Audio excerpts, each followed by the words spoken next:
This is supposed to be our matching and blessed testimony to share with everyone what your experience was like.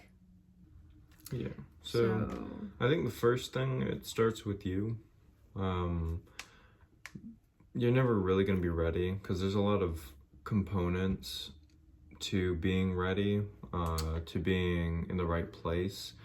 If your parents are working with God and they're in the position or trying to be in the position of God as they decide for you, then really it's up to God. Can you share your experience with, did you think you were ready?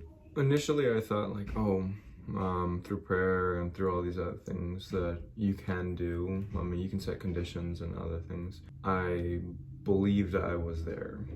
And that was initially. But then I think as time went on and I went through several different processes, I realized I don't think I would ever be ready. And the reason why I thought that was because you're always going to be lacking in something. You're gonna need to read the divine principle more, or you're gonna have to pray more, or you're gonna have to set a condition, or learn how to open yourself up to the other person. You have to be able to react and interact with God, and you have to interact with the person that you're speaking with and the parents, and there's so many different components. In the beginning, of course, I thought I was ready, and then it got to the point where I realized there's so many things that I had to work on. And I actually came to the conclusion that the only thing you really have to be ready in is to accept the person and just be able to say, okay, this is the person I'm willing to spend the rest of my life with. That's really the only thing you have to be able to commit to, because everything else is going to change. Once you get into the relationship, that changes. And not just for you and the person, you and the parents, you and yourself. Just yourself will change. There are certain things that have to be solid. One is you just saying, okay, I might not be good in everything else, but the one thing I am sure in is that I'm going to make this work. No matter what. That no matter what is thrown at me, I am making this decision with 100% commitment. You're going to be tested. No matter how you want to put it, you're going to be tested some way, some form, and you're going to question why you said yes. But I always have to come back to, no, I made this decision. I have to make this work.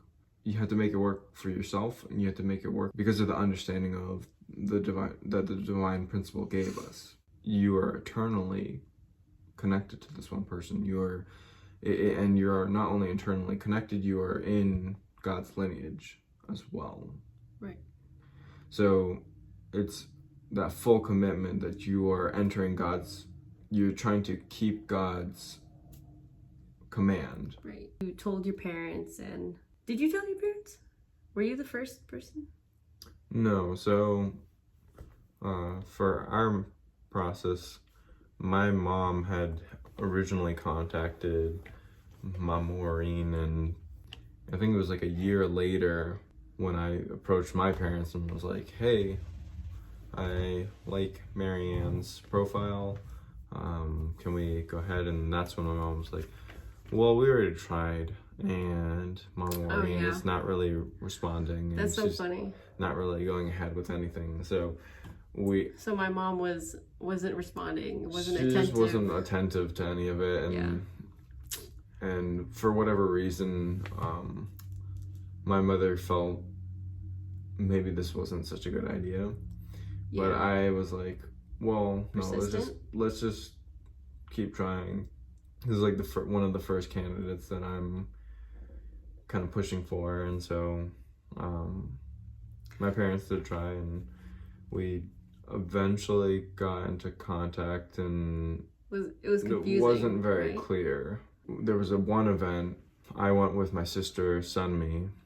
I was kind of getting frustrated because nothing had progressed, and there hadn't been anyone in regards to my mom's response. Just like anyone talking and anything like that. I actually had a pretty long conversation with my sister because I was at the point where I was just gonna go, okay, I'm gonna go talk to Maryanne. Just go for it. I'm just gonna go talk to her just to see what's going on, because my sister was telling me that Maryanne might be in a relationship, and you know, there was all these like different things that were going on, and I was like, okay, I'm tired of this. Yeah. So let me go talk. But she talked me out of it. Nothing progressed. I was at the point where I was like, okay, you know what? If it's not meant to be, it's not meant to be, and I kind of just like let it go. I know we first started talking in September 8th. It was a week before, I think, or something, where my parents got to me and they said, hey, we just actually were able to get into contact really with Auntie Wareen, and she's okay with you talking to her daughter, and kind of we just got the green light from both of our parents. And from that point, I started texting September 8th. It was just like, hi. You know, like, my name's Josh, you know. We did video chats, and from those video chats, we made a condition to talk at least every day. Right. For a certain amount of time. And I could tell on my end that Maryanne was close to saying no. She already in her mind was saying no. And maybe a lot of the characteristics that are good in me would be lost in translation through video and through not actually being one-on-one or like in person. Right. The only reason I decided to start this process is because I wanted to make my mom happy. I asked my mom just directly, is there anyone you want me to go to the process with? She said, Josh. And so that was the only reason. I was like, yeah, I'm probably not going to. Nothing's probably gonna happen, but I'll do it just to make her happy. And honestly, it wasn't looking too good when we started video chatting, because like, I did think you were kind of boring. I also didn't think you were attractive on video chat. Attractiveness. I really had to switch up my priorities and put physical appearance lower on the list.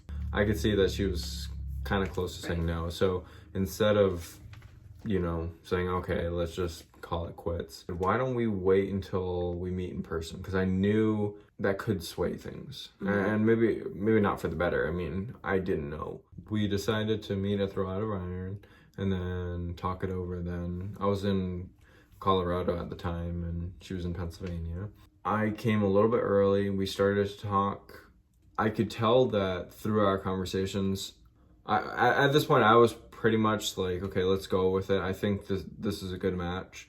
I could tell that she was hurt and there was a lot of kind of pain that she was going through, and I could tell that it would be very difficult on my end, that I would have to be someone for her that was stable, someone that could kind of take the pain off of her shoulders and help her get rid of it.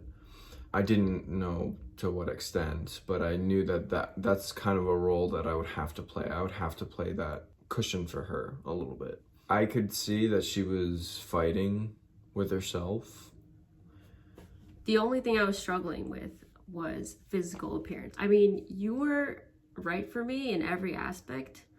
Like, faith-wise, I could see that you would be a great father, priest of the house, a good friend.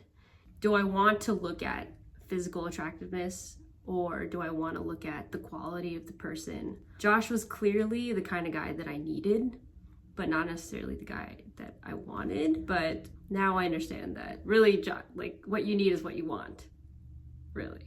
It was so hard for me to lower my standard. I had to like cry and like pray and cry profusely to surrender, because really you're going into, one of the reasons you're going into marriage is to find true love. It was pretty rough.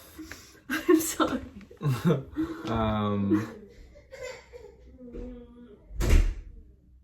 So biggest reason why I said yes to Maryanne, beside the looks, was I could see that she was really, even though she was struggling, I'd never experienced anyone who could go from pretty much being like no to yes, even though she had internal struggle and that she was really fighting. And I could see that she was really struggling with this decision.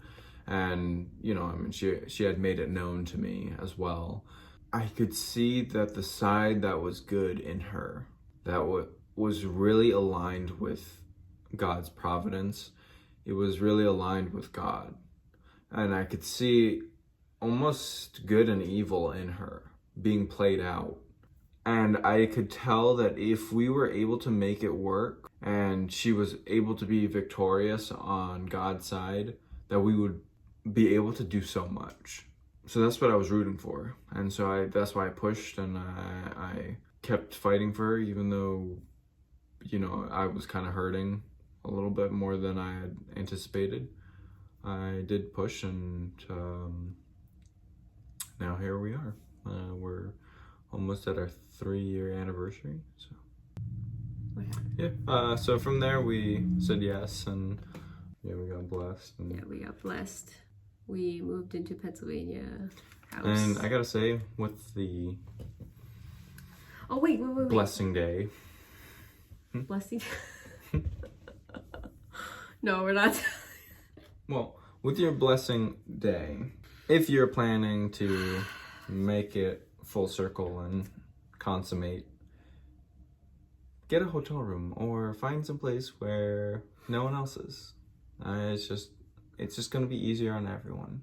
For us, everyone knew it was going to be that night.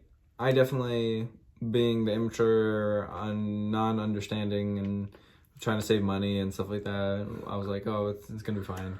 And so we did it in a place that was not as private as it should have been.